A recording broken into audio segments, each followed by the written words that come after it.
मुंबई देशाची आर्थिक राजधानी, पण त्याचबरोबर नवनवीन पायाभूत सुविधा प्रकल्पांचं माहेरघरच. आज मुंबईत लोकल, मोनो, मेट्रो, जलवाहतूक आणि बेस्ट बसेसच्या माध्यमातून सार्वजनिक वाहतुकीच्या सर्व स्तरांवर मुंबई आघाडीवर आहे.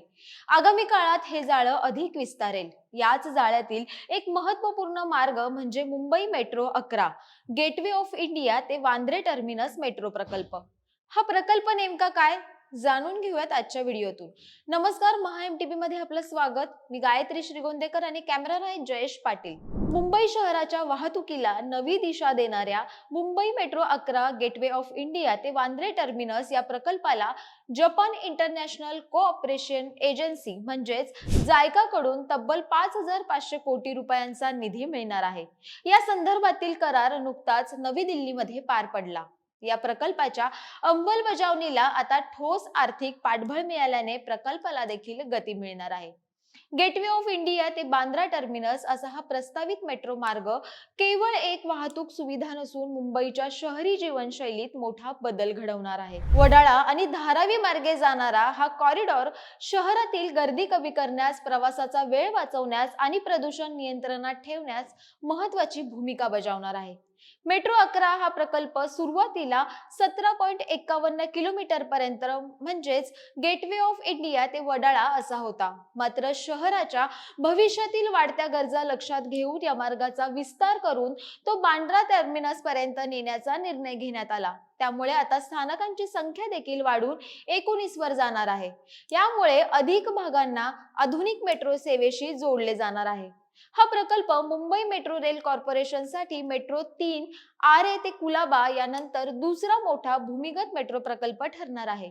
या आधी मेट्रो 3 प्रकल्पाने शहराच्या उत्तर दक्षिण कनेक्टिव्हिटी मध्ये महत्त्वाची भर घातली आणि आता मेट्रो 11 पश्चिम आणि दक्षिण मुंबई दरम्यान नवीन दुवा निर्माण करणार आहे. मेट्रो 11 या प्रकल्पासाठी राज्य, केंद्र, स्थानिक संस्था आणि आंतरराष्ट्रीय आर्थिक संस्थांचा संयुक्त सहभाग असणार आहे. बृहन्मुंबई महानगरपालिका, मुंबई पोर्ट प्राधिकरण तसेच राज्य आणि केंद्र सरकार यांचा आर्थिक वाटा या प्रकल्पाला मजबूत आधार देणार आहे. यासोबतच मोठ्या प्रमाणावर कर्ज उभारून या प्रकल्पाची आर्थिक रचना अधिक सक्षम करण्यात आली आहे. 2026 मध्ये निविदा प्रक्रिया सुरू होण्याची शक्यता असून पुढील काही वर्षात या प्रकल्पाचे प्रत्यक्ष काम वेगाने सुरू होईल.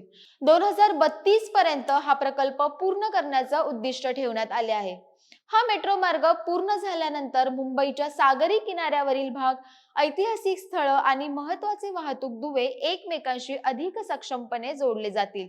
यामुळे शहरातील कनेक्टिव्हिटी अधिक सुलभ, वेगवान आणि पर्यावरणपूरक होईल. मुंबई मेट्रो 11 केवळ एक प्रकल्प नाही, तर मुंबईच्या भविष्यातील स्मार्ट, सस्टेनेबल आणि वेगवान शहराकडे नेणारं एक महत्त्वाचं पाऊल ठरणार आहे. या प्रकल्पाविषयीची तुमची मतं आम्हाला कमेंट बॉक्समध्ये नक्की कळवा. महा एमटीबीच्या फेसबुक पेजला लाईक करा, आमचं यूट्यूब चॅनल आहे ते देखील सबस्क्राईब करा आणि अशाच अन्य घडामोडींसाठी www.mahamtv.com या आमच्या संकेतस्थळाला नक्की भेट द्या. तुर्तास धन्यवाद.